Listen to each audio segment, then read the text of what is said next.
एक भेंट। जाति, धर्म और संप्रदाय की सीमाओं से ऊपर उठकर संपूर्ण मानवता को एक जीवंत आध्यात्मिक प्रक्रिया भेंट करना ही इस वीडियो को बनाने और बांटने का उद्देश्य है। इसमें भेंट की गई विधि पर अमल करके खुद को आनंदित व समर्थ बनाएं और अधिक से अधिक लोगों को यह वीडियो भेंट करें, क्योंकि शांतिपूर्ण, प्रेममय और आनंदित इंसान बनाना ही सबसे श्रेष्ठ कार्य है। प्रेम, प्रकाश और आनंद से भरी एक दुनिया, अब इसका समय आ गया है। आइए इसे कर दिखाएं।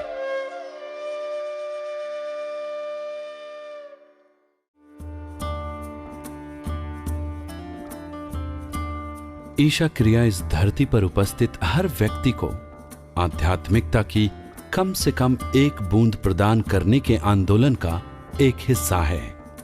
एक बूंद को कोई छोटी चीज न माने। एक बूंद अपने आप में एक पूरा समुद्र है। यह खुद की परम क्षमता तक पहुंचने का एक शक्तिशाली उपकरण है। हमें आशा है कि ईशा क्रिया के अभ्यास से आप लाभान्वित होंगे व इसे अन्य कई लोगों के साथ बांटेंगे भी।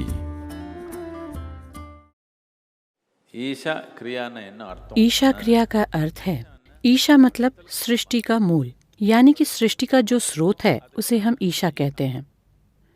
मैं यूं हाथ दिखा रहा हूं इसलिए सृष्टि का स्रोत ऊपर होगा, ऐसा सोचकर उधर मत देखिए। ऊपर नीचे का आपको कोई अंदाजा नहीं है। क्या आप जानते हैं कि इस सृष्टि में ऊपर कहाँ है और नीचे कहाँ है? नहीं जानते। मगर बाहर क्या है और अंदर क्या है यह आप जानते हैं। यह शरीर अंदर से बनाया गया है या बाहर से? जरा ध्यान से देखें तो आप जान जाएंगे कि निश्चित रूप से यह अंदर से ही बनाया गया है। अगर इसका निर्माण भीतर से ही हुआ है तो क्या सृष्टि का स्रोत आपके भीतर ही है? तो इस शरीर से परे, इस शरीर का निर्माण करने वाली जो बुनियादी शक्ति है उसे ही हम ईशा कहते हैं। क्रिया यानी कि एक इंसान दो तरह के काम कर सकता है। एक है कर्म और दूसरी क्रिया। कर्म यानी हम कोई काम शरीर से करें, मन का उपयोग करते हुए करें, अपनी भावनाओं का उपयोग करते हुए करें, ऐसे काम को कर्म कहते हैं। इससे हमारा भला भी हो सकता है या फिर कई तरीके की मुसीबतें भी आ सकती हैं। बाहर की ओर जब हम शरीर से काम करते हैं, मन से काम करते हैं या भावनाओं से काम करते हैं तो इस तरह के काम से हमारा भला भी हो सकता है और उसके साथ कई तरह की समस्याएं भी आ सकती हैं। अपनी भलाई के लिए ही आपने सारे काम शुरू किए, लेकिन उसी में तो सारी मुसीबतें भी आई ना। अपनी भलाई के लिए ही आपने अपनी फैक्ट्री खोली, अब उसी के कारण ब्लड प्रेशर हो रहा है ना। अपनी भलाई के लिए ही आपने शादी की और अब वहीं हर तरीके की चीजें हो रही हैं। यही कर्म है। क्रिया वह काम है जो अंदर की ओर किया जाता है। जिस काम में हमारे शरीर, हमारे मन और हमारी भावनाओं की भागीदारी नहीं रहती, ऐसे काम को हम क्रिया कहते हैं। इसे हम भीतर के आयाम में ही तो कर सकते हैं ना। बाहर की ओर करने की अभी संभावना नहीं है। हमारे अंदर सृष्टि का जो स्रोत विराजमान है वह ईशा है। उसकी ओर कार्यशील होना ही क्रिया है। ईशा क्रिया एक ऐसा ही छोटा सा अभ्यास है। छोटा है इसलिए ये मत समझिए कि यह काम का नहीं है। उतना बड़ा पेड़ उगाने के लिए आपने इतना बड़ा बीज बोया था या इतना छोटा सा बीज? छोटा सा बीज ही तो बोया था ना। तो ऐसा मत सोचिए कि छोटा है तो काम का नहीं है। यह बहुत ही छोटा सा अभ्यास है, मगर उसे सही ढंग से अपने अंदर बो दें तो यह बहुत ही शानदार ढंग से बढ़ जाएगा। आप जिसकी कल्पना भी नहीं कर सकते उस हद तक वह हमारे अंदर बढ़ जाएगा। अब सबसे ज़रूरी बात यह है कि जब भी हम कोई आध्यात्मिक अभ्यास सिखाते हैं तो आम तौर पर शरीर में कुछ बदलाव आने की गुंजाइश रहती है। हमारी शारीरिक स्थिति में ही बदलाव हो सकते हैं। अगर कोई अभ्यास इस तरह से बदलाव पैदा कर सकता है तो उस अभ्यास को सिखाने में कई दिक्कतें होती हैं। उसे सिखाना हो तो उसकी तैयारी के लिए एक टीचर तैयार करने में ही बरसों लग जाते हैं। इस तरह के अभ्यास अगर बिना तैयारी के सिखाए गए तो इसी वजह से योग के नाम पर दुनिया भर में कई तरह के सर्कस चल रहे हैं। योग के नाम पर, अध्यात्म के नाम पर सर्कस नहीं चलना चाहिए। यूं अलग अलग तरह के गैर जरूरी काम नहीं होने चाहिए। इसी मकसद से हमने ईशा योग केंद्र में कई कार्यक्रम बनाए हैं। यह काम बहुत कठिन है क्योंकि आध्यात्म के नाम पर गलत काम नहीं होना चाहिए। बस इसी उद्देश्य से यह सब किया गया। अब कुछ अभ्यास ऐसे भी हैं जिन्हें करने से शरीर में कोई बदलाव नहीं आता। केवल अपने आध्यात्मिक आयाम को छूने के लिए भी कुछ अभ्यास हैं। ईशा क्रिया इसी तरह का एक अभ्यास है।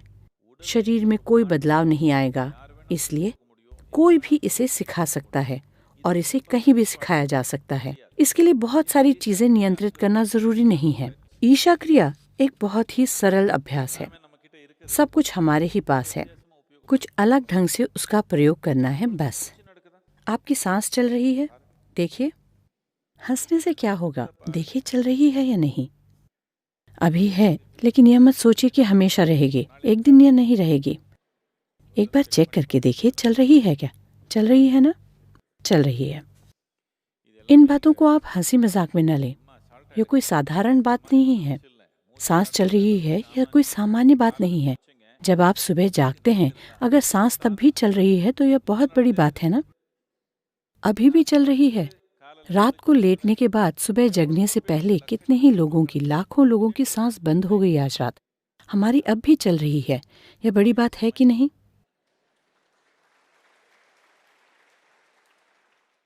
क्या ये छोटी बात है? बहुत बड़ी बात है कि नहीं? तो इसे हल्के से न लें। सांस चल रही है, यह कोई मामूली बात नहीं है। अब यह सांस अंदर आई, बाहर गई, अंदर आई, बाहर गई, अंदर आई, बाहर गई।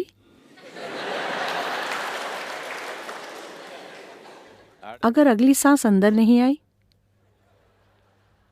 तो कहीं भी जाकर ढूंढिए, वो आदमी नहीं मिलेगा। आखिर कौन सी बड़ी बात हो गई? एक सांस अंदर नहीं गई, बस इतना ही। कितनी छोटी सी बात है, देखिए जरा। बस इतना ही। इतने में ही काम खत्म। सांस यूं ही चलती रहती है लगातार। मन में विचार चल रहे हैं क्या? विचार दौड़ रहे हैं क्या? दौड़ते ही रहते हैं। सांस भी दौड़ती रहती है, विचार भी दौड़ते रहते हैं। आप जागरूक हैं। आप यह नहीं बता सकते कि किस हद तक, लेकिन किसी हद तक आप जागरूक हैं। इसीलिए तो पता चलता है कि आपका अस्तित्व है। आपको कैसे पता चलता है कि मैं यहाँ हूँ? एक हद तक जागरूक रहने के कारण ही तो। जरा यूं बन गए तो कहाँ रहते हैं आप, पता ही नहीं चलेगा। यह भी पता न चलेगा कि आप हैं या नहीं। कहाँ की तो बात ही छोड़ दीजिए। आपको कैसे पता चलता है कि मैं यहाँ हूँ, मैं यहाँ बैठा हूँ? जागरूकता की वजह से। सांस अपने आप चल रही है, विचार खुद ब खुद चल रहे हैं, जागरूकता भी अपने आप बनी हुई है। हमें कुछ भी करने की जरूरत नहीं, हमें बस इन तीनों को एक साथ लाना है। सांस अभी आपके अनुभव में नहीं है। क्या आपको सांस के अंदर और बाहर होने का एहसास होता है? क्या आपको पता चलता है सांस चल रही है? इसका आपको एहसास नहीं है। आप केवल इतना जानते हैं कि हवा के नाक से होकर जाने के कारण वहाँ संवेदना या सेंसेशन होते हैं। आप केवल उन संवेदनाओं को ही जानते हैं। अब आपके बगल में बैठा व्यक्ति अगर आपको छुए तो आप उनके हाथ को नहीं जान पाते। आपको केवल अपने हाथ में होने वाली संवेदनाएं ही पता चलती हैं, है कि नहीं? इसी तरह हवा जा रही है, सांस हमारे अनुभव में नहीं है। उसके कारण जो संवेदनाएं होती हैं, हमें केवल उसी का पता चलता है। क्या आप जानते हैं मैं कहाँ हूँ? मैं कहाँ बैठा हूँ? जरा अपने हाथ से इशारा करके बताइए। अभी मैं कहाँ बैठा हूँ बताइए। यहीं पर तो, लेकिन ऐसा नहीं है। यह प्रकाश मेरे शरीर पर पड़ रहा है, यहाँ से रिफ्लेक्ट होकर आपकी आंखों के अंदर जा रहा है, फिर लेंस से गुजरकर रेटिना के ऊपर उल्टा चित्र बन जाता है। यह सारी कहानी आपको पता है ना कि कैसे चल रहा है? अब मैं कहाँ हूँ? आपके अंदर ही हूँ। मेरी बातें कहाँ सुनाई दे रही हैं? आपके अंदर ही सुनाई दे रही हैं। सारी दुनिया आपने कहाँ देखी? अपने अंदर ही देखी। तो फिर आपने बाहर क्या देखा? आप बाहर देख नहीं सकते, आप बाहर सुन नहीं सकते, बाहर आप सूंघ नहीं सकते, छू नहीं सकते, कुछ भी नहीं। आपके साथ जो भी अनुभव हुए सब आपके अंदर ही हुए। बाहर का अनुभव नाम की कोई चीज हमारे लिए है ही नहीं, लेकिन हमारा सारा ध्यान बाहर की ओर है। अब इस ईशा क्रिया में पहली चीज है आपकी सांस। इस सांस को हम योग में कूर्म नाड़ी कहते हैं। कूर्म नाड़ी से मतलब है यह एक रस्सी जैसी है। आपको और आपके शरीर को बांधकर रखने वाली रस्सी है कूर्म नाड़ी। आपकी सांस को अगर मैं यूं निकाल लूं तो आप और शरीर अलग अलग गिर पड़ेंगे या नहीं? अलग अलग गिर पड़ेंगे या नहीं? यही पहला भ्रम है। यहाँ दो जने हैं, लेकिन ऐसा व्यवहार कर रहे हैं मानो एक ही व्यक्ति हो।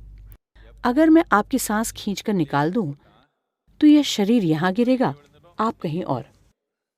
अलग अलग बंट जाएंगे। दो हैं, लेकिन एक होने का ड्रामा चल रहा था। इस कूर्म नाड़ी को या इस सांस को खींचकर निकालने पर दोनों जने अलग अलग हो जाएंगे ना? फंस जाएंगे ना? फंसेंगे या बच निकलेंगे? पता नहीं, लेकिन दो बन जाएंगे। एक होने का दिखावा करने वाले दो बन जाएंगे। शादी की तरह है यह। दो लोग एक होने का दिखावा करते हैं, जरा खींचने पर दो हो जाएंगे। अब इस कूर्म नाड़ी यानी इस सांस के साथ हमें जरा सफर करना होगा। अब जब पता ही नहीं है कि वह कहाँ रहती है, तो उसके साथ कैसे जाएंगे? इसके लिए उसके साथ जाने के लिए हमें करना यह है कि हमारे विचार चलते ही रहते हैं। अब हमें करना यह है कि सांस और विचार को आपस में जोड़ दें। दोनों को जोड़ने पर विचार जहाँ जाता है वहाँ तक हम सांस के साथ जा सकते हैं और आ सकते हैं। लेकिन सांस के साथ विचार को जोड़ने के लिए, इन दोनों को साथ रखने के लिए उसमें जागरूकता का समावेश करना जरूरी है। अगर इन तीनों को एक साथ जोड़ दिया जाए तो इसे संभालना बहुत आसान हो जाएगा। इसके साथ हम कौन सा विचार मिलाएं? अब यह शरीर जब यह पैदा हुआ यह ऐसा नहीं था, इतना छोटा था, अब इतना बड़ा हो गया। कैसे? क्या क्या खाया आपने? रोटी, चावल, दाल, समोसा, सब कुछ जुड़ जुड़कर ऐसा बन गया। मैं नहीं, आप।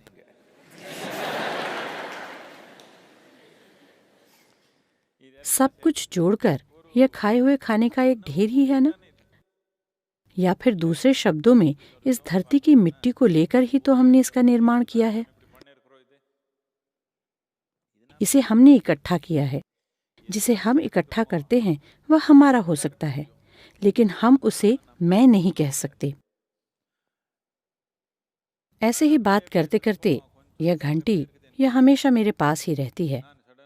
अगर मैं एकाएक अब सत्संग के बीच में आपसे कहूं कि यह घंटी मेरी है, तो आप सोचेंगे, अरे लगता है सद्गुरु को कुछ हो गया है। लेकिन सभी कहते हैं कि वे ज्ञानी हैं, कुछ देर और बैठकर सुनते हैं। थोड़ी देर बाद यदि मैं कहूं यह घंटी ही मैं हूं, तो आप सोचेंगे इस घंटी के बजने से पहले चला जाना बेहतर होगा, और आप पीछे से खिसक जाएंगे। लेकिन रोज आप यही काम करते हैं। आपकी थाली में खाना आता है, आप कहते हैं यह मेरा भोजन है। फिर आप उसे खा लेते हैं और खाने के बाद आप कहते हैं यह मैं हूं। यह पागलपन है ना? पागलपन ही है ना? इतने सारे लोगों के लिए हम पागल खाना नहीं बना सकते, इसलिए यूं ही बाहर छोड़ दिया। बाहर जो भोजन था उसे लेकर खाने के बाद मैं यही हूं कहें तो यह पागलपन है कि नहीं? दुनिया में सभी लोग इसी तरह रहते हैं, इसीलिए अगर हमारी अक्ल काम करे तो इस पागलपन से भी बाहर आ सकते हैं। अगर हम अक्ल का इस्तेमाल नहीं करेंगे तो इसी में चक्कर काटते रहेंगे। अक्ल का जरा उपयोग करके सोचेंगे कि हमें बांधने वाली चीज कौन सी है, तो पता चल जाएगा ना। हमें बांधने वाली चीज, हमारे शरीर के साथ बांधे रखने वाली चीज कौन सी है? यह सांस ही है। इसे हम कूर्म नाड़ी कहते हैं। इस रस्सी को पकड़े हुए अगर आप उसे बस थोड़ी जागरूकता के साथ करें तो इन दोनों में थोड़ा अंतर आ जाएगा। मैं और शरीर के बीच थोड़ी दूरी आ जाएगी। मैं और मन के बीच थोड़ी दूरी आ जाएगी। जब मेरे और शरीर के बीच में, मेरे और मन के बीच में जरा दूरी आ जाती है, तब मैं अपने शरीर और मन का पूरी तरह से उपयोग कर सकता हूँ। अभी ऐसा नहीं है। उसमें उलझे रहने की वजह से उनका उपयोग करने में ही डर लगता है। उनका उपयोग करने में एक बड़ा डर इस बात का लगा रहता है कि कहीं यह चला न जाए। इन दोनों के बीच थोड़ी दूरी रहे तो हम इस शरीर और इस मन का चाहे जैसे उपयोग कर सकते हैं। इस दुनिया में सफल कौन होता है?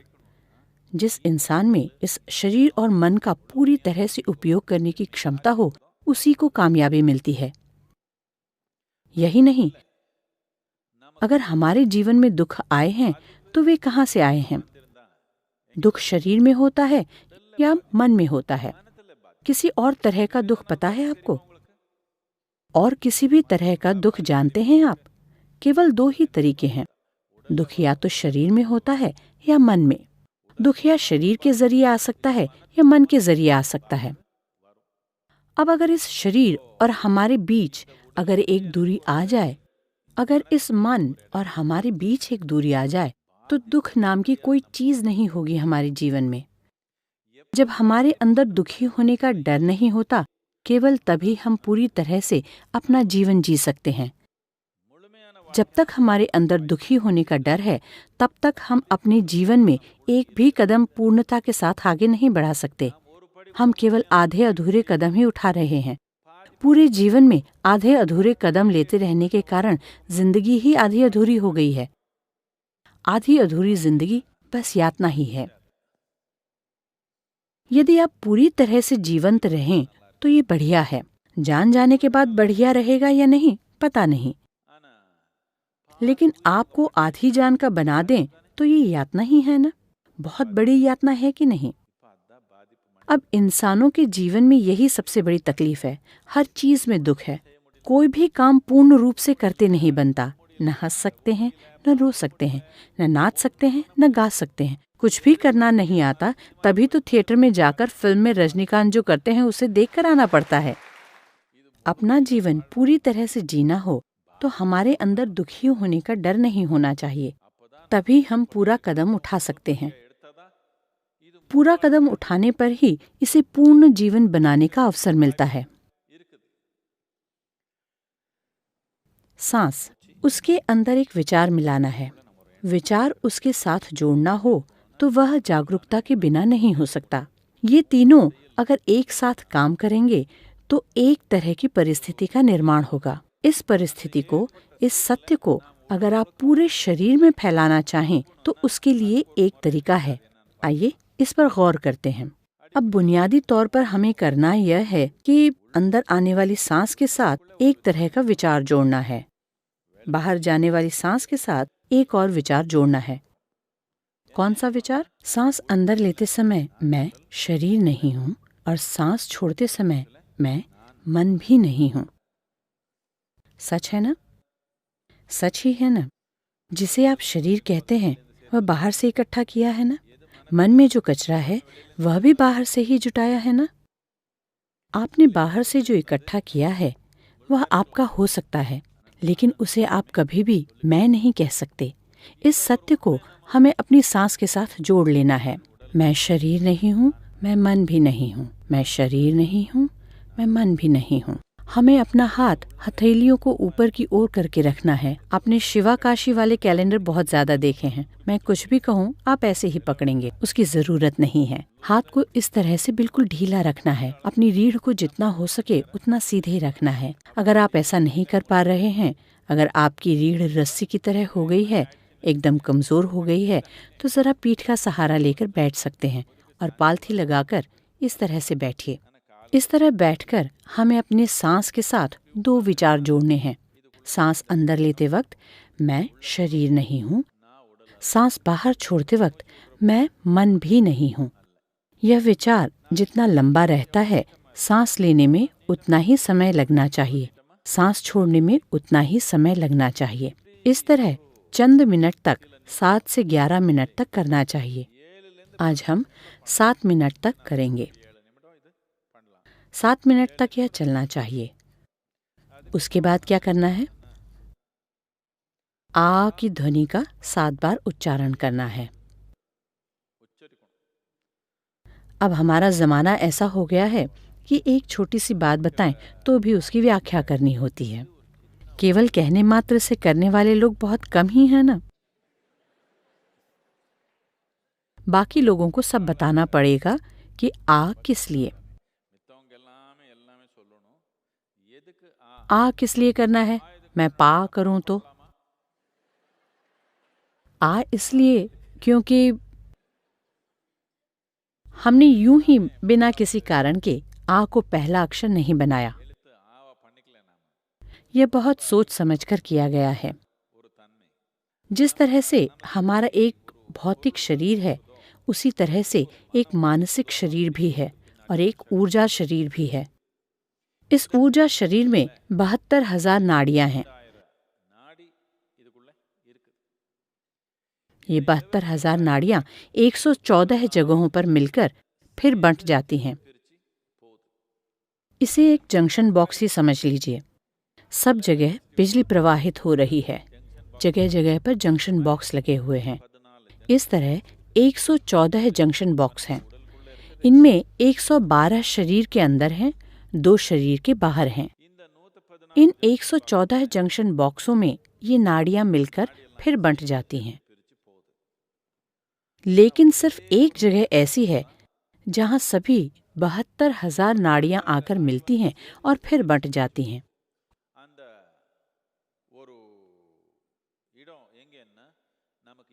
और वह स्थान है हमारी नाभि के जरा सा नीचे, लगभग 1.25 इंच नीचे।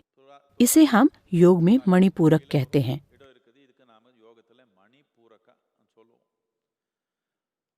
114 जंक्शन बॉक्सों को हम चक्र कहते हैं। 114 चक्र हैं।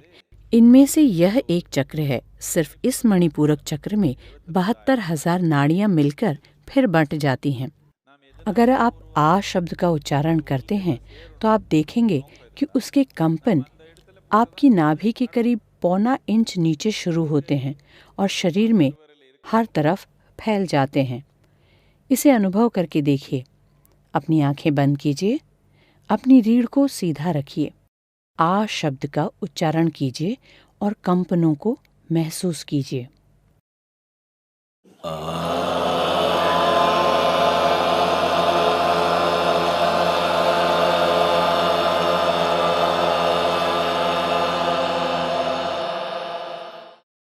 अपनी आंखें खोलिए। आप देखेंगे कि कंपन आपकी नाभि के 1.25 इंच नीचे से शुरू होकर पूरे शरीर में फैल रहे हैं।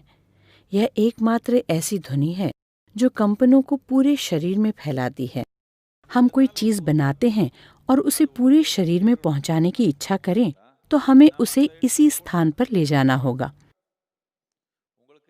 जब आप माँ के गर्भ में थे, उस समय आपको उनकी सारी शक्ति जो मिली उसे मुंह में डाला गया था क्या? कहाँ डाला गया था? नाभि में, है ना? वहां पर ऐसी एक शक्ति मौजूद है। वहां मणिपूरक चक्र होने के कारण वहां जो भी चीज आती है उसे पूरे शरीर में पहुंचाया जा सकता है। अब हमारे अंदर जो भ्रम है, यानी 2 जने हैं लेकिन वे एक व्यक्ति की तरह नाटक कर रहे हैं, इस भ्रम से बाहर निकलना है तो सांस के अंदर इस विचार को, इस जागरूकता को मिला देने पर थोड़े ही दिनों में इसके और उसके बीच थोड़ी दूरी आ जाएगी। हाय, शरीर चला जाएगा क्या? शरीर कहीं नहीं जाने वाला। आप शरीर का अच्छी तरह उपयोग कर सकते हैं। किसी भी चिंता के बिना शरीर का उपयोग किया जा सकता है। किसी भी चिंता के बिना मन का भी पूरी तरह से उपयोग किया जा सकता है। अंदर आने वाली सांस में मैं यह शरीर नहीं हूँ और बाहर की सांस में मैं यह मन भी नहीं हूँ। इसे मैं आपके साथ साथ बोलता जाऊंगा। जैसे जैसे मैं कहता जाऊं वैसे वैसे आप करते जाइए। उसके बाद जब मैं आ कहूं तब 7 बार आ का उच्चारण करना है। इस क्रिया का अभ्यास करते समय आप अपने चेहरे को जरा सा ऊपर करके बैठें, आंखें बंद रहें और आपकी हथेलियां ऊपर की ओर हों। अगर आप चेहरा जरा सा ऊपर उठाकर बैठेंगे तो आपका ध्यान अपने आप भौहों के बीच में केंद्रित हो जाएगा। आपको बड़ी तीव्रता के साथ ध्यान लगाने की जरूरत नहीं है। भौहों के बीच में फोकस या कंसंट्रेशन करने की जरूरत नहीं है। अपनी आंखें बंद करके चेहरा ऊपर उठाकर बैठें तो ध्यान अपने आप वहां लग जाएगा। इस हद तक हल्का ध्यान लगाकर हमें यह अभ्यास करना है। जब मैं आ कहूं तो उसके पीछे आपको भी 7 बार आ कहना है और उसके बाद बस थोड़ी देर आंखें बंद करके बैठना है। आंखें खोलने का निर्देश मिलने तक आंखें बंद किए हुए ऐसे ही बैठना है।